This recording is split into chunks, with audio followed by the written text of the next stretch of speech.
Il y a un peu plus de 3 mois, je vous parlais des violences suite à la victoire du PSG. Aujourd'hui, nous sommes le 10 septembre, jour de manifestations annoncées depuis un peu plus d'un mois, dont les revendications étaient pour rappel SMIC à 1800 net, retraite à 60 ans, 6e semaine de congés payés, 100% en sécurité sociale, encadrement des prix des loyers, encadrement des prix de l'énergie et des prix de l'alimentation, retour de l'ISF, taxe des dividendes, taxe Zuckman, révocation des élus, Eric. Donc, une bonne grosse manifestation de gauche. Comme d'habitude, j'ai envie de dire. Et je ne vous fais pas un dessin, je pense que vous voyez très bien le lien entre les manifestations Victoire de Paris et le 10 septembre. Vous avez dû voir passer quelques images dans la journée. La France est remplie de barbares.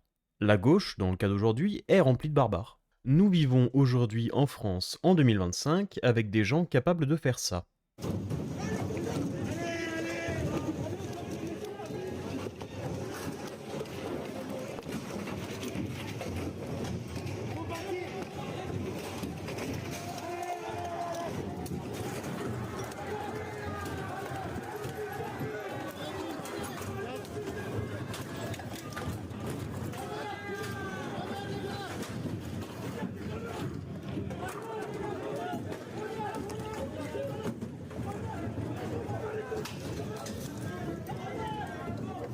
On notera le niveau de vocabulaire moyen. Comment est-il possible de cohabiter à des gens capables d'infliger autant de violence à des gens qui font leur travail, autant d'injustice à tous ceux qui vivent dans les environs de là où ils l'ont fait, et autant de coups? Parce que, évidemment, la petite cerise sur le gâteau, c'est que c'est nous qui payons.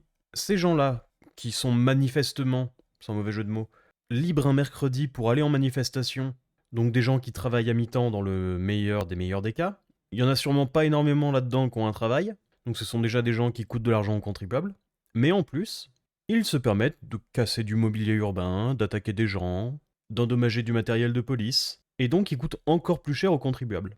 Et le pire, c'est qu'ils ne font même pas ça par patriotisme ou pour quoi que ce soit. Pour quoi que ce soit d'autre que l'idéologie. Pardon. Je quitte la manifestation parce qu'en fait, on m'a arraché mon drapeau sur la tête.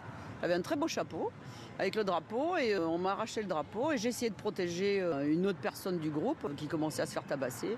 Donc je me suis mis entre en pensant que ça allait calmer, mais non, il était très excité.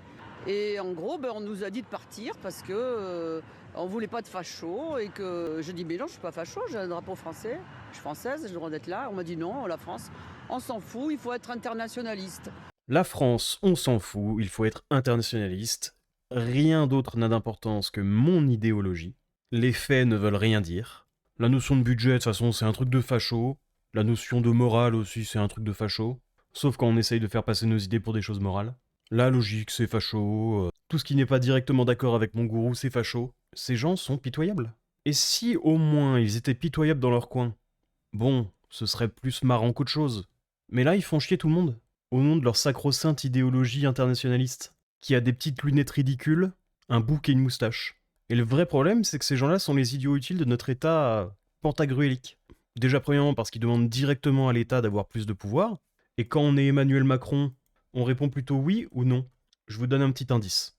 Mais c'est aussi parce que ce genre d'exaction, ça donne du grain à moudre à nos tortionnaires pour nous surveiller encore plus.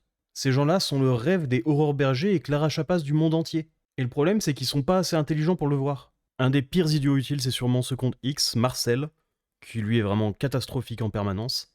N'hésitez pas à ne pas le suivre. C'est pour votre bien. Mais le vrai problème là-dessous, c'est que si on suit le même chemin que les États-Unis, l'escalade de la violence risque de ne pas s'arrêter là. Vous vous souvenez sûrement de la tentative d'assassinat sur Trump pendant sa campagne, mais aux États-Unis, la violence s'étend aux civils, entre guillemets, puisque aujourd'hui Charlie Kirk, qui, si vous ne le connaissez pas, est un activiste politique américain, plutôt très côté conservateur, et qui organisait souvent des séances de débat, de discussion à ciel ouvert, avec les passants, avec des étudiants, a été assassiné à un de ces événements, laissant derrière lui une femme et 2 enfants.